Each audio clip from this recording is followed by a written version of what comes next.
Lecture du deuxième livre des martyrs d'Israël. En ces jours-là, 7 frères avaient été arrêtés avec leur mère. À coups de fouet et de nerfs de bœuf, le roi Antiochos voulut les contraindre à manger du porc, viande interdite.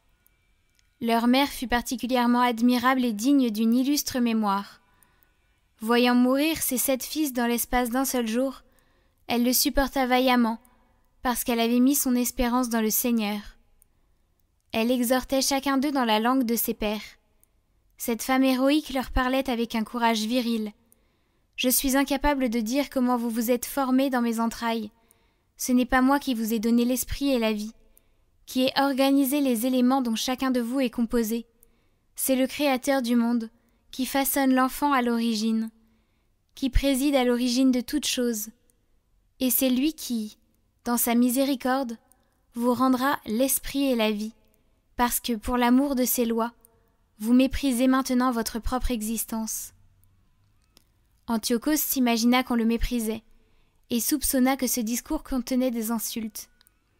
Il se mit à exhorter le plus jeune, le dernier survivant. Bien plus, il lui promettait avec serment de le rendre à la fois riche et très heureux, s'il abandonnait les usages de ses pères. Il en ferait son ami, et lui confierait des fonctions publiques. Comme le jeune homme n'écoutait pas, le roi appela la mère et il l'exhortait à conseiller l'adolescent pour le sauver. Au bout de ces longues exhortations, elle consentit à persuader son fils. Elle se pencha vers lui et lui parla dans la langue de ses pères, trompant ainsi le cruel tyran. « Mon fils, aie pitié de moi. Je t'ai porté 9 mois dans mon sein. Je t'ai allaité pendant 3 ans. Je t'ai nourri et élevé jusqu'à l'âge où tu es parvenu. J'ai pris soin de toi.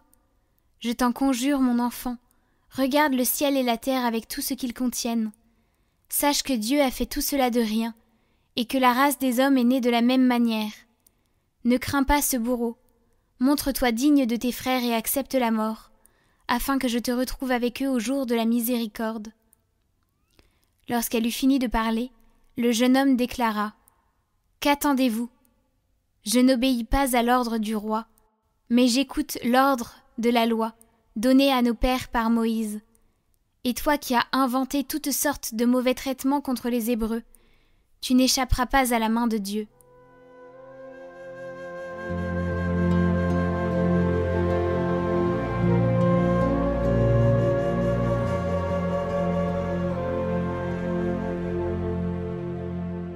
Au réveil, je me rassasierai de ton visage, Seigneur. Seigneur, écoute la justice, entends ma plainte, accueille ma prière. Mes lèvres ne mentent pas. Tes yeux verront où est le droit. J'ai tenu mes pas sur tes traces, jamais mon pied n'a trébuché. Je t'appelle, toi, le Dieu qui répond. Écoute-moi, entends ce que je dis. Garde-moi comme la prunelle de l'œil. À l'ombre de tes ailes, cache-moi. Et moi, par ta justice, je verrai ta face. Au réveil, je me rassasierai de ton visage.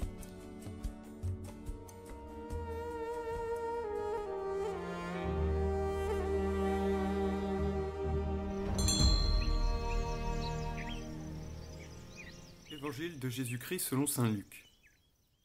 En ce temps-là, comme on l'écoutait, Jésus ajouta une parabole. Il était près de Jérusalem et ses auditeurs pensaient que le royaume de Dieu allait se manifester à l'instant même. Voici donc ce qu'il dit. Un homme de la noblesse partit dans un pays lointain pour se faire donner la royauté et revenir ensuite. Il appela 10 de ses serviteurs et remit à chacun une somme de la valeur d'une mine. Puis il leur dit : « Pendant mon voyage, faites de bonnes affaires. » Mais ses concitoyens le détestaient, et ils envoyèrent derrière lui une délégation chargée de dire : « Nous ne voulons pas que cet homme règne sur nous. » Quand il fut de retour après avoir reçu la royauté, il fit convoquer les serviteurs auxquels il avait remis l'argent, afin de savoir ce que leurs affaires avaient rapporté.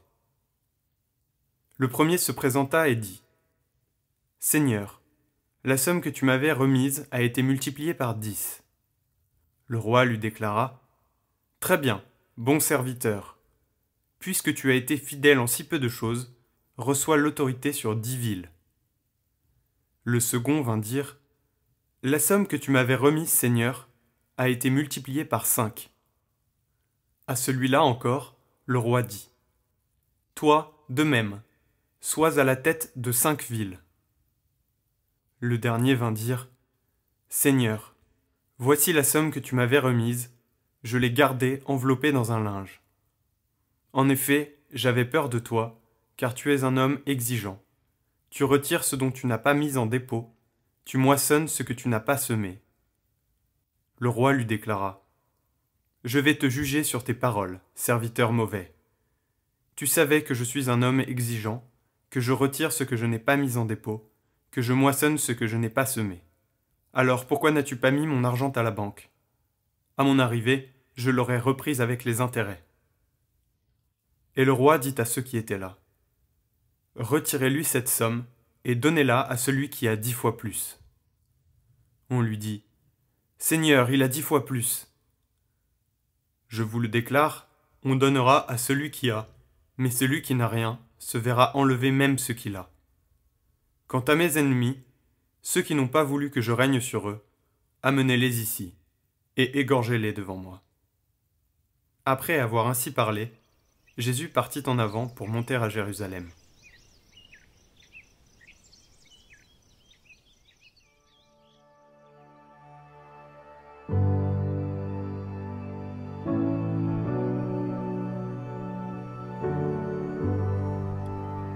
Faites-les fructifier.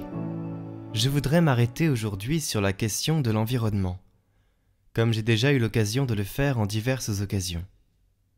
Lorsque nous parlons d'environnement, de la création, ma pensée va aux premières pages de la Bible, au livre de la Genèse, où l'on affirme que Dieu a établi l'homme et la femme sur terre afin qu'ils la cultivent et qu'ils la gardent. Cela suscite en moi les questions suivantes. Que signifie cultiver et garder la terre? Cultiverons-nous et gardons-nous vraiment la création? Ou bien est-ce que nous l'exploitons et nous la négligeons? Le verbe « cultiver » me rappelle à l'esprit le soin que l'agriculteur prend de sa terre afin qu'elle porte du fruit et que celui-ci soit partagé. Combien d'attention, de passion et de dévouement! Cultiver et garder la création est une indication de Dieu donnée non seulement au début de l'histoire, mais à chacun de nous. Cela fait partie de son projet. Cela signifie faire croître le monde avec responsabilité, en le transformant afin qu'il soit un jardin, un lieu vivable pour tous. Benoît XVI a rappelé à plusieurs reprises que ce devoir qui nous a été confié par Dieu créateur exige de saisir le rythme et la logique de la création. Au contraire, nous sommes souvent guidés par l'orgueil de dominer, de posséder, de manipuler, d'exploiter. Nous ne la gardons pas, nous ne la respectons pas, nous ne la considérons pas comme un don gratuit dont il faut prendre soin. Nous sommes en train de perdre l'attitude de l'émerveillement, de la contemplation, de l'écoute de la création, et ainsi, nous ne sommes plus capables d'y lire ce que Benoît XVI appelle le rythme de l'histoire d'amour de Dieu avec les hommes. Pourquoi est-ce le cas? Parce que nous pensons et vivons de façon horizontale.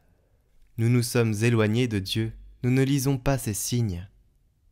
Mais cultiver et garder ne comprend pas seulement le rapport entre nous et l'environnement. Cela concerne également les relations humaines. Nous vivons actuellement un moment de crise, nous le voyons dans l'environnement, mais surtout, la personne humaine aujourd'hui est en danger. Voilà l'urgence de l'écologie humaine.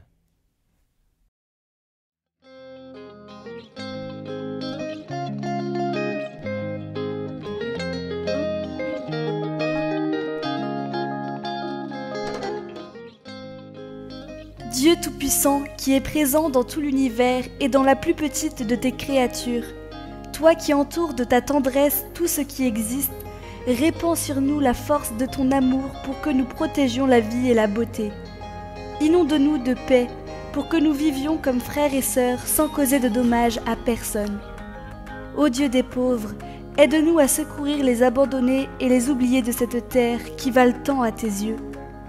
Guéris nos vies pour que nous soyons des protecteurs du monde et non des prédateurs, pour que nous semions la beauté et non la pollution ni la destruction.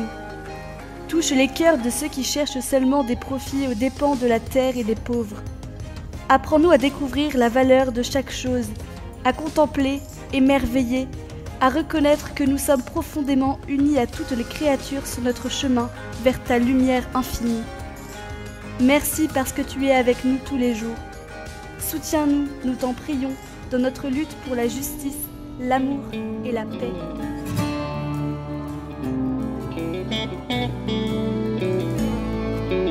Loué sois-tu notre Père tout-puissant, pour les êtres que tu crées, nous t'acclamons.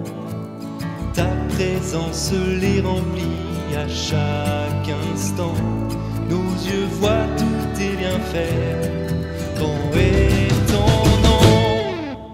Dieu soit glorifié sur la terre comme au ciel.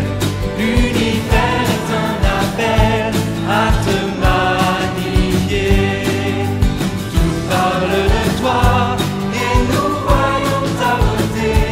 Digne es-tu d'être exalté. Loué sois-tu Jésus-Christ, au Rédempteur. Par ta voix tout fut créé, tout est splendeur.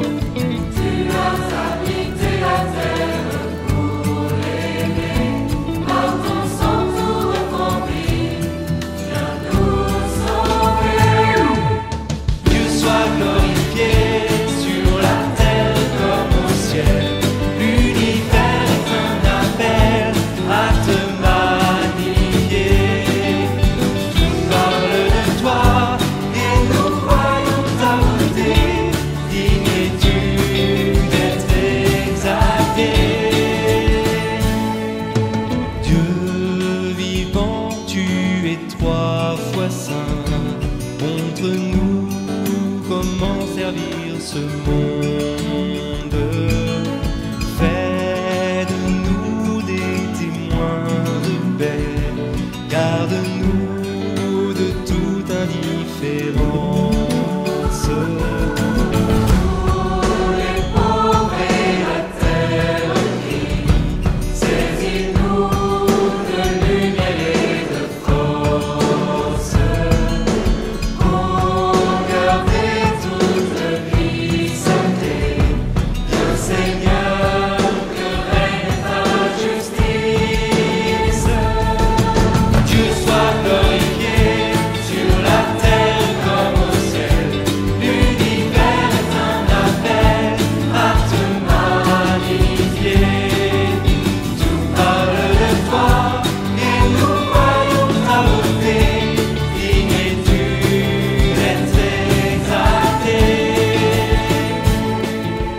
Loué sois-tu, Saint-Esprit consolateur. Tu purifies les vivants, tu sanctifies. Vois la création gémir dans la douleur. Viens la délivrer du mal.